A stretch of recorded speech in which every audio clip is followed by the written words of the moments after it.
கர்த்தருக்கு பிரியமானவர்களே, எந்த ஒரு மனுஷன் ஜெபிக்கிறவனாய் காணப்படுகிறானோ, திறப்பிலே நிற்கிறவனாய் காணப்படுகிறானோ, அவனுடைய அனுமதி இல்லாமல் ஆண்டவர் எதையும் செய்ய மாட்டார். இன்றைக்கும் வேதத்திலிருந்து அப்படிப்பட்ட ஒரு மனிதரை குறித்துத்தான் நாம் தியானிக்க போகிறோம். யாத்ராகமம் 32 அதிகாரம் 10 வசனம். ஆகையால் என் கோபம் இவர்கள் மேல் மூலவும் நான் இவர்களை அழித்து போடவும் நீ என்னை விட்டுவிடு, உன்னை ஒரு பெரிய ஜாதியாக்குவேன் என்றார்.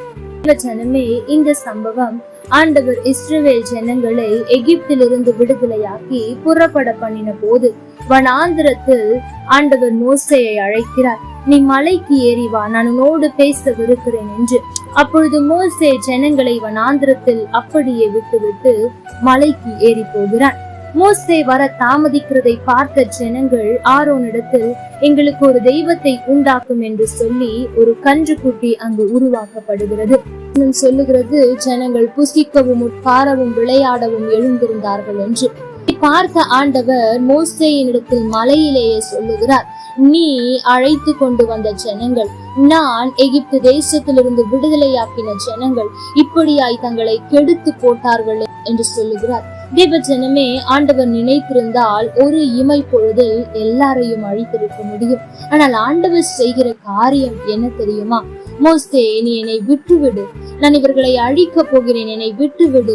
இவர்கள் செய்த காரியம், இவர்கள் செய்த பாவம் என் கண்களுக்கு முன்பாக நிற்கிறது, நீ என்னை விட்டுவிடு என்று எல்லாவற்றையும் படைத்த தேவன் ஒரு சாதாரண திக்கு வாயும் மந்த நாவும் உள்ள மோசேயினிடத்தில் அனுமதி கேட்கிறார். தேவஜனமே, இப்படி மோசேயினிடத்தில் கேட்க காரணம் என்ன தெரியுமா? நீங்கள் அதே அதிகாரம் 13 வசனத்தை வாசிப்பீர்கள் என்றால், அந்த மோசே ஆனவன் கெஞ்சி பிரார்த்திக்கிறவனாய் காணப்பட்டான். ஆம் தேவ ஜனமே, நீங்களும் அழிந்து கொண்டிருக்கிற ஆத்துமாக்களுக்காக உத்தரவாதம் எடுத்து, ஆண்டவரே இவர்களை மன்னியும், இவர்களை மனம் திரும்ப பண்ணும் என்று கெஞ்சுவீர்கள். ஆனால் அங்கு மோசே ஆண்டவர் சொன்ன வார்த்தைகளை நினைவுபடுத்துகிறவனாய் இருந்தார். ஆபிரகாமையும் ஈசாக்கையும் இஸ்ரவேலையும் ஆசீர்வதித்து வானத்து நட்சத்திரங்களை போல பெருக பண்ணுவேன் என்று சொன்னீரே, அதை நிறைவேற்றும். இவர்கள் செய்த பாவத்தினால் அந்த வாக்குத்தத்தத்தை நிறைவேற்றாமல் போய்விடாதிரும் என்று கெஞ்சி பிரார்த்திக்கிறவனாய் காணப்பட்டான். தேவ ஜனமே, இன்றைக்கு நீங்களும் அழிந்து கொண்டிருக்கிற ஆத்துமாக்களுக்காக ஆண்டவரே அவர்களை எப்படியாவது மனம் திரும்ப பண்ணும் என்று கெஞ்சி பிரார்த்திக்கிறவர்களாய் இருப்பீர்கள் என்றார். இன்னும் ஆண்டவர் சொன்ன வாக்குத்தத்தங்களை சொல்லி கெஞ்சி பிரார்த்தனை செய்கிறவர்களாய் இருப்பீர்கள் என்றால் நிச்சயம் ஆண்டவர் உங்களை கேட்டும் சில காரியத்தை செய்வார். நீக்கு எப்படி மோசேயினிடத்தில் நீ விட்டு விடுவர்களை அழிக்க போகிறேன், உன்னுடைய ஜெபம்தான் இவர்களை அழிக்காமல் பாதுகாக்கிறது என்பதை ஆண்டவர் அழகாய் ஒரு வார்த்தையின் மூலம் எடுத்துகிறார். அதே போல நாம் ஜெபிக்கின்ற ஜெபம்தான் அழிவில் இருக்கிற ஜனங்களை பாதுகாத்து கொண்டிருக்கிறது. அதை ஒரு நாளும் மறந்து போகாதிருங்கள்.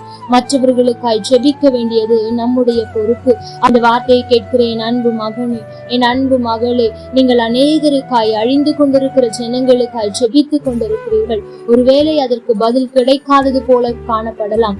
இல்லை, ஆண்டவர் அதை பார்த்து கொண்டிருக்கிறார். நிச்சயம் பதில் கொடுப்பார். அது மாத்திரமல்ல, உங்களிடத்தில் கேட்டு அநேக காரியத்தை செய்வார். நீங்கள் இடம் கொடுத்தால் தான் அநேக காரியத்தை செய்வார் என்பதை இந்த நாளில் உங்களுக்கு ஆண்டவர் தெளிவுபடுத்த விரும்புகிறார். கர்த்தர் தாமே உங்களோடு கூட இருந்து உங்களை ஆசீர்வதிப்பாராக. ஆமென். லைக் பண்ணுங்க, ஷேர்